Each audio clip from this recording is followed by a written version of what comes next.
If you have ever walked into a room and seen your child holding an open bottle of juice, full, just about to spill, you'll know this feeling. The reaction comes instantly. Careful, don't drop it. Before you have even fully taken in the moment. Because it's fast, automatic. And only afterwards we realize how quickly it all happened. Most of us don't plan to react the way we do sometimes. It just happens. And then later, when we try to make sense of it, we try and think, where did that come from? So, welcome to the Thoughtful Doctor, where medicine meets humanity. So, in the previous episodes, we spoke a little bit about overwhelm. But today, I want to take a look at what often comes next.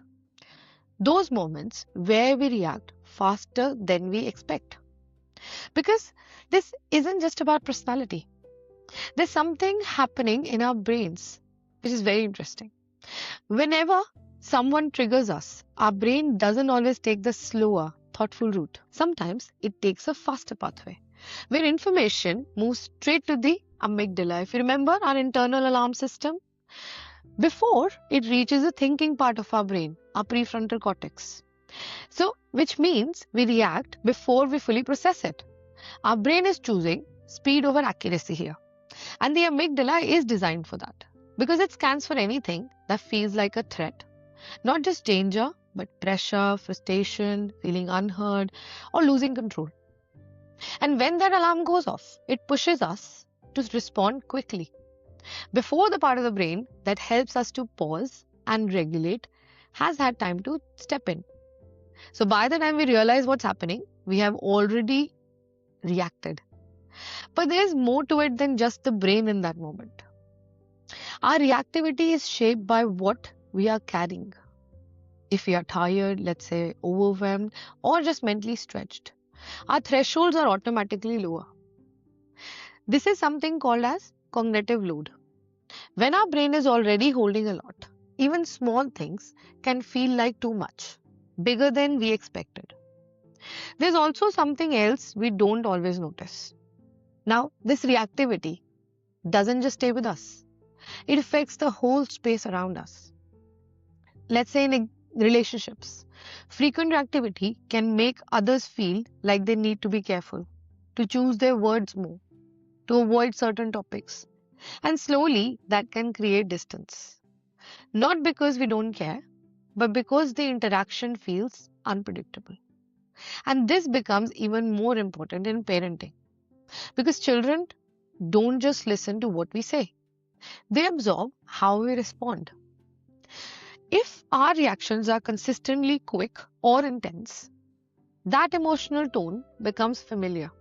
And over time, it can shape how they learn to respond to. Not intentionally, but through what they experience. Now, there's also the internal impact to it. When we react quickly again and again, it can leave behind a kind of emotional residue. Moments we replay, things we wish we had said differently. And there's a buildup of guilt, of frustration with ourselves. And that itself can become another layer we carry. So again, it's not just about the moment, it's about the pattern. And once we start to see that or reflect on that, it gives us a different kind of awareness. Not to judge ourselves, but to understand what's happening. Because reactions don't come from nowhere. They come from a nervous system that's trying to cope. So what can we do in those moments? Not perfectly, just enough to create a bit of space.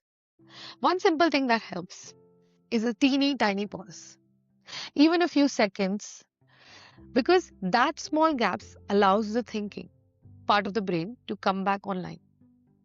Another is noticing what we are feeling, even briefly. Let's say I'm frustrated, I'm overwhelmed. That awareness alone can soften the intensity of the reaction. And sometimes we won't catch it in time, which happens often because we're humans. And in those moments, what matters is what comes next. Coming back, repairing, saying, that wasn't how I wanted to respond. Because That matters more than getting it right every single time. It shows that relationships can stretch, but still feel safe. And maybe this is where we can be a bit gentler with ourselves. Because reacting quickly doesn't mean we are failing. It often means our system was under pressure. And the more we understand that, the more space we begin to create between the trigger and the response. And it won't happen instantly, but gradually over time. So maybe the next time something like this happens, instead of going straight to why did I do that or why did I say that, we pause there and ask ourselves, what was happening in me just before that moment? Because that's where the understanding is. So before we finish today, a small thoughtful doctor prescription for the week. Next time you notice yourself reacting quickly, try and pause just for a moment and ask, is this just this moment or everything that came before it? Nothing more, just that. And see if anything shifts. So before we finish, let's take a slow breath in and a gentle breath out. And hold this thought lightly. Maybe I didn't react wrong. Maybe I reacted quickly. So until next time, remember, we are not failing. We are learning something we were never taught or we have never thought. Because the world moves fast, but understanding people and minds take time.